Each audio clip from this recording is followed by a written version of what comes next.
Je suis encore vert, c'est bon? Non, je suis rouge. Merci beaucoup, Monsieur le Président. Simplement quelques mots Comme pour quoi, répondre... parfois. Je suis haut. Passage rapide. Ouais. Alors, quelques mots pour répondre à Messieurs Fristo et Madame Madren. Je pense que, et d'ailleurs ça a été repris plusieurs fois dans les débats, il y a une confusion assez importante. On parle bien de plan de protection de l'air et pas de protection du climat. Et contrairement à ce que vous avez dit, Monsieur Fristo, les deux sujets sont radicalement différents et parfois même antagonistes. Je prends le cas, par exemple, des véhicules essence, qui sont critère 1, émettent moins de NOx, mais émettent plus de CO2. Donc on ne peut pas confondre les deux. Concernant les émissions de CO2, on est tous d'accord aujourd'hui sur cette urgence absolue, sur le fait que nous avons besoin de trouver des solutions pour cette transition énergétique. Et concernant les émissions de CO2, je rappelle simplement qu'elles sont en augmentation sur la planète et que les solutions sont encore loin d'être trouvées et d'être unanimement acceptées.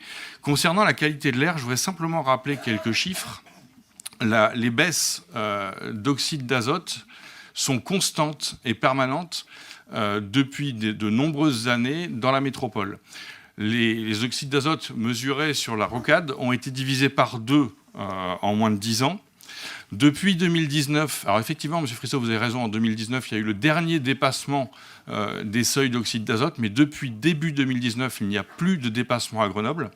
Le seuil réglementaire est de 40. Aujourd'hui, nous sommes en moyenne à 30, et nous avons donc gagné 10 points en moins de 3 ans.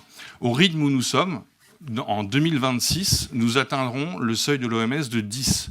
Et ça, sans mesure de coercition ou mesure punitive. Donc je pense qu'on pourrait quand même se réjouir de cette évolution de la qualité de l'air.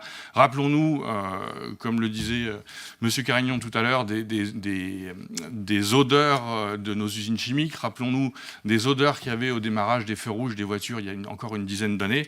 Donc soyons aussi satisfaits des bonnes évolutions.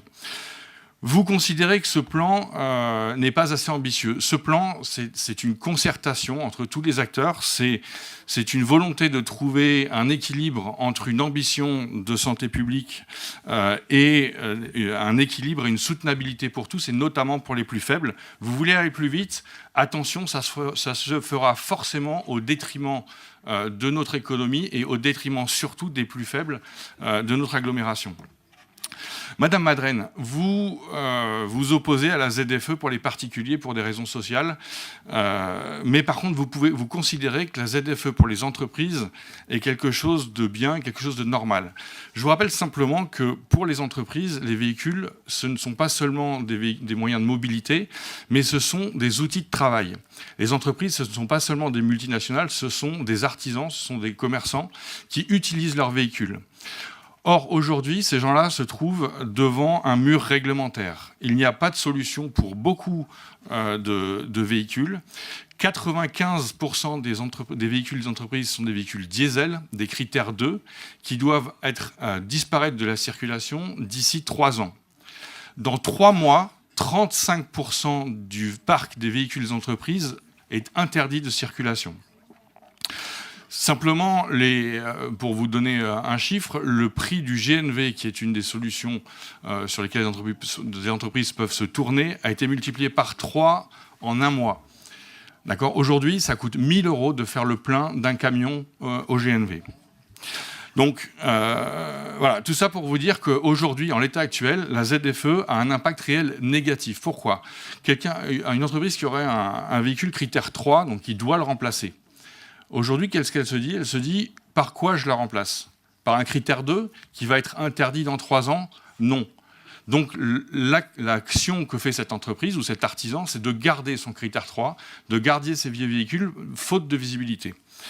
Donc tous ces éléments, les décideurs de notre métropole, les décideurs, les maires des 27 communes en ont conscience. Cette impossibilité devant laquelle se trouvent les entreprises est prise en compte. Des propositions sont en cours de débat. Ça fait déjà 18 mois que les entreprises discutent avec la métropole. Mais Madame Madren, ne considérez pas que les entreprises peuvent tout faire, peuvent tout payer, peuvent tout supporter. Les entreprises, ce sont aussi beaucoup d'artisans, de commerçants, de PME, pour lesquels ces véhicules sont des moyens de travail. Et sans moyens de travail, eh ben, c'est l'effondrement de ces entreprises. Merci.